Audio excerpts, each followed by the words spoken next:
The Law School Admission Council has just been sued, and this Friday, for the first time, they may have to start handing over the internal emails and the money trail they have kept private for years.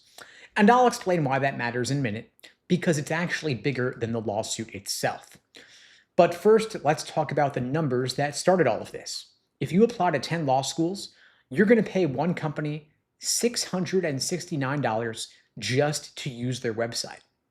And the law schools using that same website, according to the lawsuit, they pay nothing for it.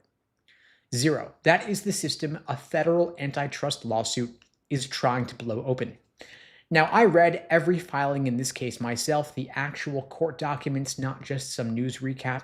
So I want to walk you through what's really going on here, because once you see how this thing is built, you're not going to look at the process the same way again. Now, you might be wondering how a lawsuit about application fees could possibly reshape the LSAT itself. Now, here is the connection. LSAC runs the LSAT, but they also run the only road into law school, and this is the first serious attempt to challenge how they run any of it. If you shake LSAC, everything around the LSAT shakes with it: what you pay, how you apply, all of it. Now, LSAC, the Law School Admission Council, is a nonprofit that's run the show since the 1940s.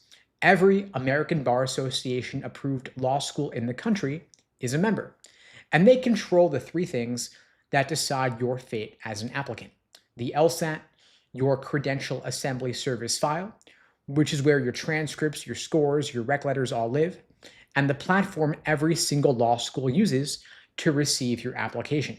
That's one login, one file, one system. And from the outside, it looks clean, even efficient, you might say. And it is. There's nobody who's mad that it's centralized. What people get mad about is the money. So let's talk about that. In 2025, more than 76,000 people filed over 500,000 law school applications.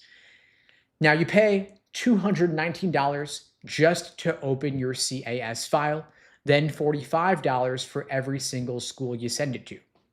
If you apply to 10 law schools, which is totally normal, that's $669 to LSAC before one school has even looked at you. On top of that, most schools charge their own application fee too, typically around $100 each, and so a typical applicant is past $1,000 before a single decision comes back, and of course, none of that is refundable. Now, according to the lawsuit, the law schools don't pay LSAC anything to use that platform, not a single cent, and they get a fully built admission system, document management, communications tools, reporting dashboards, all of it completely free. The complaint says it in one line here, and I quote, "Applicants' credential assembly service fees are the sole fees paid by anyone for LSAC's law school application platform," meaning that you, the applicant, are the only one paying for it.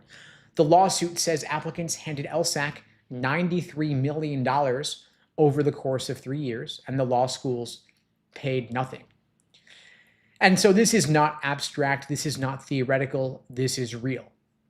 Now, when you're applying, you might not be asking, which schools am I competitive for? You're asking, how many schools can I actually afford to apply to?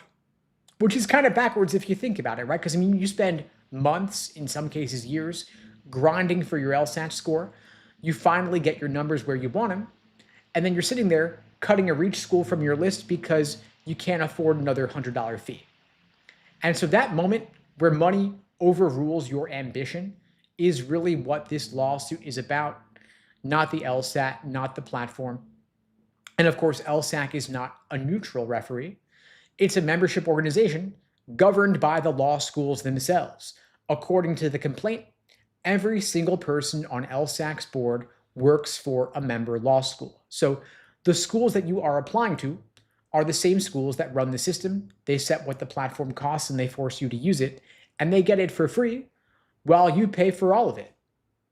Now, the complaint says that between 2013 and 2023, LSAC handed out more than $6.5 million in grants to law schools, over $300,000 to a single school, Indiana University. And of course, grants to law schools are not illegal on their own, but the lawsuit's point is more about incentives. The more you apply, the more you pay, the more money LSAC has to send back to the schools that run it. So maybe you're thinking there is no other way to do this, but of course there is. Take, for example, the Common App used for undergrad admissions. More than 1,000 colleges use it. Students send one application to a bunch of schools, and it's free for students because the schools pay to use the platform. It is the total opposite of LSAC. And the complaint here calls this out directly.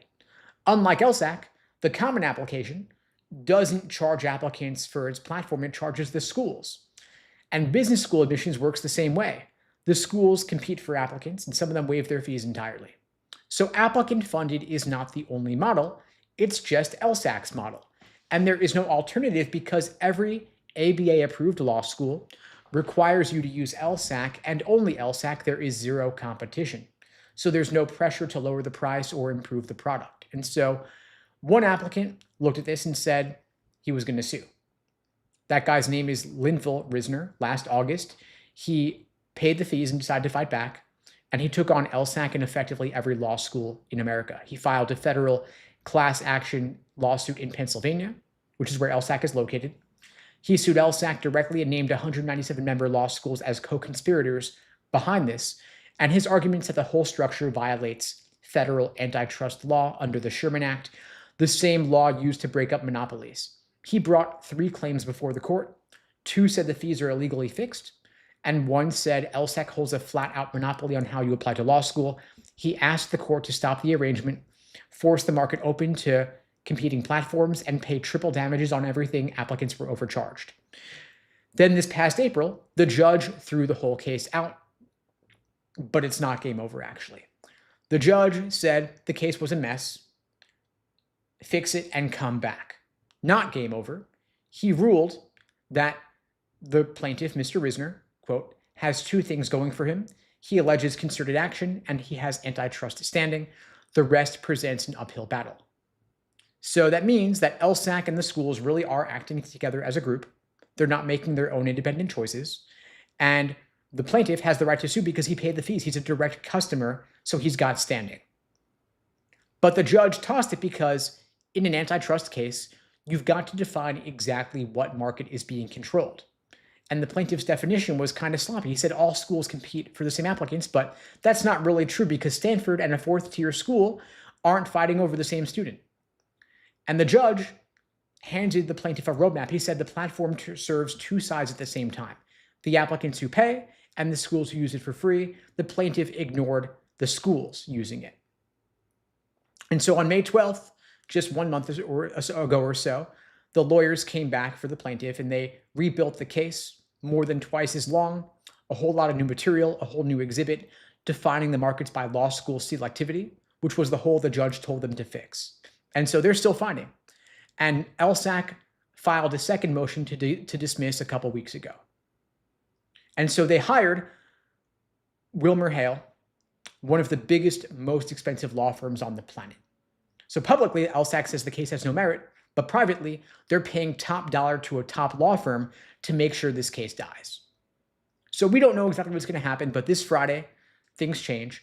The discovery period opens up. And so the judge is letting the case move forward and letting this get argued. Discovery is a phase of a lawsuit where each side has to hand over documents, data, internal emails, contracts, and answer questions under oath. In an antitrust case like this, discovery is the whole ballgame. It's expensive, it's messy, it's invasive, and it falls hardest on the side with the most to protect, which in this case, of course, is the Law School Admission Council. And here we're going to find out what the platform actually costs to run. Right now, the complaint's only guessing at the numbers. We're going to get some juicy details this time. I don't know the plaintiff is going to win, of course. I have no idea. Anyone who tells you they do is guessing here, but LSAC is probably more worried this week than they were a month ago. They don't hire a big firm like Wilmer Hale by the hour to fight something that they're not worried about. Now, of course, nothing here is proven. These are just allegations. LSAC denies everything, and they say their whole mission is to expand access to legal education. The judge already tossed this once. The judge could absolutely toss the amended version as well. If he does, discovery stops cold and most of this goes away. And of course, this changes nothing for you this cycle. Your fees remain the same. You're still paying $45 per school. If this ever leads to refunds or a settlement, that's years away from now. It'll cover people who already paid, not your next application. But this is also bigger than law school. The same law firm filed the same kind of case on the very same day against the AAMC, which is the group that runs medical school admissions. This is not really about just the LSAT, it's about higher education, grad schools in general. Now, of course, LSAC still controls the platform you apply with. They control the fees. They control the test that you take. You control almost nothing, except one thing, which is your LSAT score. Your LSAT score is the single biggest lever on what law school will actually cost you. I want you to forget about $219 or $45 per school that you apply to, or even application fees. If you score high enough, law schools will throw scholarship money at you, tens of thousands of dollars, sometimes a full ride. That is the real money in this equation for you. A couple $100 in LSAT fees is a rounding error compared to earning 6 figures in law school tuition, getting a full ride, getting into a better law school. That will set the trajectory of the rest of your legal career. If you want my help getting that score up, I've put together a free LSAT cheat sheet, free PDF download, a quick reference on everything on the LSAT, both logical reasoning and reading comprehension. You can grab that free download in the link below the video, in my bio on TikTok and Instagram as well. I'm also offering a free LSAT tutoring lesson for everybody watching this now or later. The link to book that free tutoring lesson with me is unpluggedprep.com/start. The link is below the video on YouTube, pinned in the chat on YouTube, in my bio on TikTok and IG.